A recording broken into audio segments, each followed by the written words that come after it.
Welcome. This podcast is a collaboration of Religica and URI, United Religions Initiative. Samira Fatma Barucija was born in Sarajevo in 1994. She is a youth leader, peacebuilder, and co-founder of Youth for Peace, a grassroots NGO in Sarajevo, and a URI Cooperation Circle. Her personal story of loss and public commitment to peacebuilding in Bosnia and Herzegovina and beyond is a testament to living a life of service from which we can all benefit. Take a listen. Youth for Peace is a grassroots NGO, is that right? It is. Founded by young people, for young people, and exists only for the sake of young people because that's the only way we perceive our work to be beneficial for the community. Not young people as only beneficiaries of our programs, but young people in terms of engaging them to be beneficial for the wider community, not only concerned about, under quotation mark, youth issues, because there's no such thing as youth issue. All the issues are common issues, and young people have to be aware of the fact that they're responsible for what is yet to come.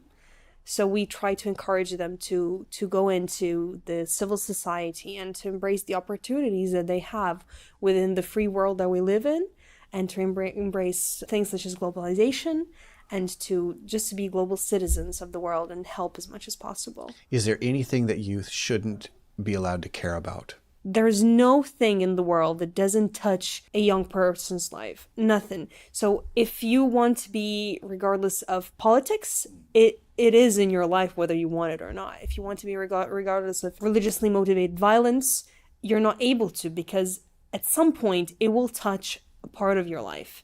And so if you were ignorant to that issue, when it comes to your doorsteps, you have to be aware that you did nothing to prevent it. And so when it happens, you have to deal with consequences, and you didn't do anything to prevent any of the issues from happening. I mean, if I may ask, this is also coming from personal experience. You come from a part of the world that has experienced its own significant war and intercultural, interreligious, interethnic hostilities. How much of that shaped in Bosnia and Herzegovina, how much of that time in the early 90s shaped?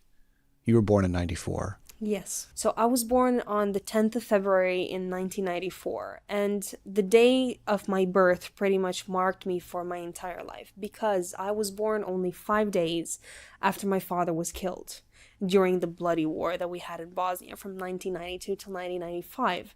And so that is the thing that actually pushed me into the peacebuilding work, because I see no other option but to keep doing what I've been doing for past 9 years. First as a volunteer, then as the person in charge of running through the offices most of the time, and then as an educator and a trainer, which is my favorite title that I hold.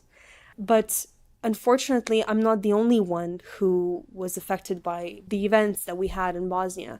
Not just in Bosnia, in the region in general. Young people have an issue that they're burdened with the past, even though they're not aware of all the aspects of the past. And that is one of the things that we're trying to do, is just to give them an alternative to what they've been hearing for past 25 years after the war has been finished. Just to give them a chance to see for themselves different truths, as we in Bosnia tend to have 3 of everything. So 3 official dates of start of the war, 3 official causes, 3 official. So everything is by 3 because of the 3 sides that were involved in war. And so we try to offer them a chance to meet the other who they fear so much, and to see the other's truth, which is still, even so much time passed, it's still very sensitive and very problematic. So when you say in some parts of the world that haven't experienced conflict like this, when there's a reference to understanding the other, as you name it, or walking a mile in someone's shoes, whatever euphemism we use, in your case, you can say specifically, I've seen that. I have to also hear the story of the other. And you mentioned the word truth. In a time where we question the validity of truth back or forth, truth does matter, doesn't it? It shows up in the stories of others. It does, but it became such a subjective term. Sometimes it's hard for me to differentiate between my subjectivity. Even myself, I have to be very realistic about it, between what is the truth and what isn't. What I try to perceive as my truth are human stories. What someone felt at that moment, what someone has been through, that's the truth. So that's the only truth that matters to them. If they were hurt, if they were wounded, or anything bad that happened to them, that is their truth. And as someone who's trying to see the situation from a bird kind of view, I need to learn about how they felt and what actually made them do something or not do something. So what I try to perceive as the truth is human emotion and what a real individual has been through. Because the history teaches us about the treaty that was signed between these two presidents, and then the army did this, and so on and so forth. Not many historians speak about the consequences that human lives had to endure after these. If you could say a word about the qualities of leadership that you see in young people that inspire you, that you see, it may be resiliency or courage or anything you would choose. If there were 2 or 3 that you would say, these are the ones that inspire me in youth today and that I think will be essential to our shared future, how would you respond to that? They're simply fresh. Yeah. They're not burdened by the things that my generation is burdened. So currently I'm 25, and so I work with young people from the age of 11 or 12 up to almost 30. And so especially the generations younger than me are much more fresh and much more, they accept things easily. And so what they keep telling me is that we don't want to be burdened by what you did in the past. I want to create a future for myself, because they are smart enough, and I'm really blessed to be working with them, to see that the current narratives and the stereotypes and the ideology, which is still pretty much present and deeply rooted in the communities, are not leading them to a good path. So what inspires me is the fact they recognize what they do not want to do, and they keep trying to find a path they want to follow. And that is very inspiring for me. What's the one value that shapes your leadership today? Self-motivation. Because I figured out that you have to find something within yourself. So a deeply rooted cause within yourself, of your, whether you can call it the cause of your existence. Is it kind of pre-rational? Is it kind of deeper? It is. Before, it's the thing you talk about, but is. that's inside you before you can identify? Right, because I remember the start of my activism, and so I started to deal with gender issues within a faith-based organization, and then I started to do personal professional development for young people, and like slowly I evolved to the peace building area, because all the time, all the aspects that I did prior, it felt as it's only a part of something. And when I reached that peace building is something that I want to do in the future, it made perfect sense in regards to everything that I did before, because peace building is such a complex process and such a long, it takes a long period of time, and the ing in the word itself is actually presenting the duration of it. So it lasts and lasts and lasts. It's not easy to finish. If it was, we would live in perfect harmony, and the philosophical concept of peace would be prevalent in the world, but that's not the case. And so everything that I did before actually made perfect sense, and I learned how to incorporate all of that into peace building concepts. And then I went and pursued skills which I needed to work with young people, to present everything that I learned back to them, because knowing something is one thing, and teaching it to others is a completely different thing.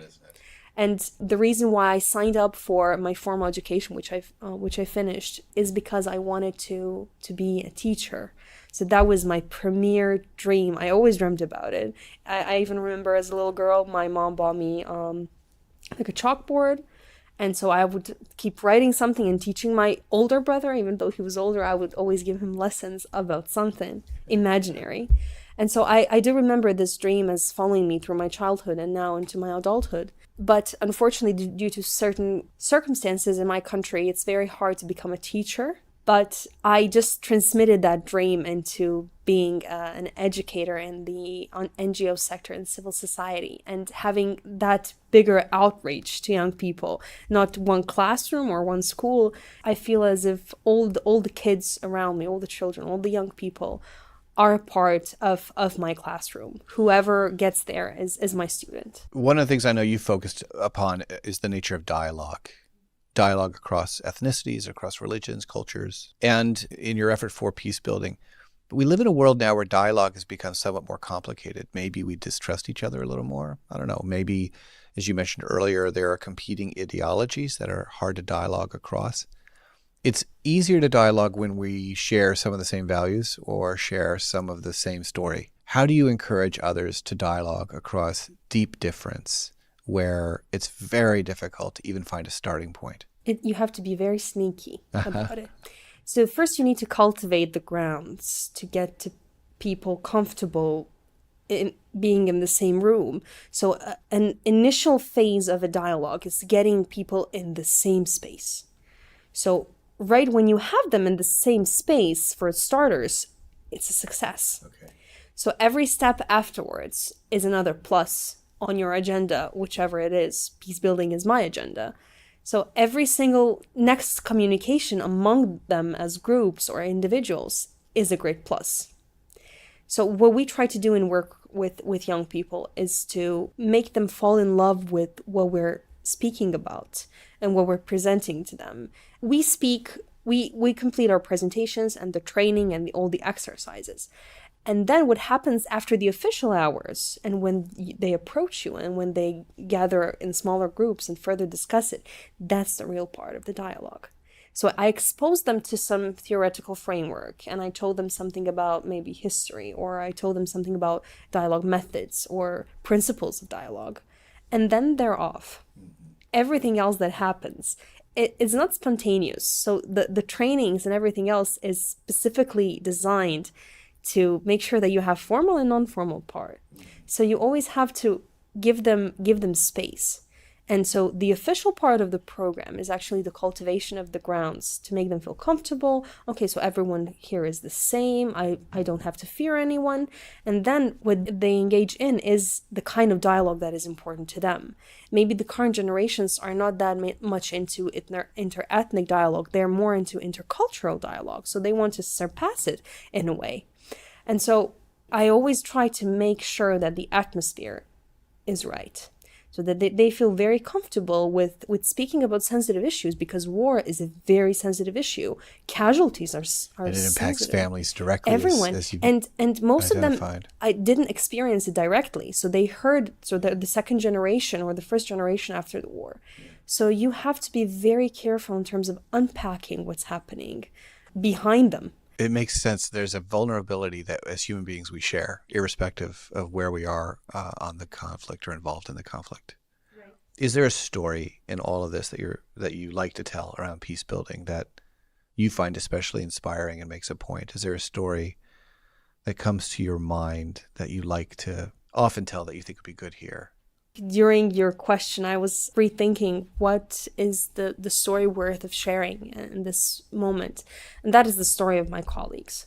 So frequently representatives of different organizations or initiatives forget to mention those who are actually not there at that event speaking about the issues. And I've been blessed to come to the United States this time.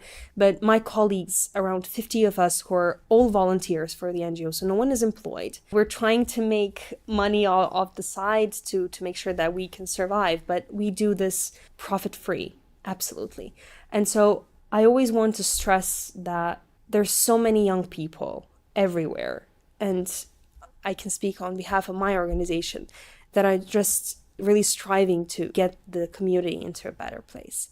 And that's what makes me really going. And the story of so many of us who have been through different challenges in life because of the context from which we're coming from is one of the most important motivational factors for me. Because every single time when I see myself slowly getting to a burnout, they help me get up. Yeah. Their stories help me get up, because I realize that I'm not alone in all of this. If you would like to know more about United Religions Initiative, read stories of interfaith in action, visit www.uri.org. And to learn more about Religica and our allies, take a look at www.religica.org. Thanks.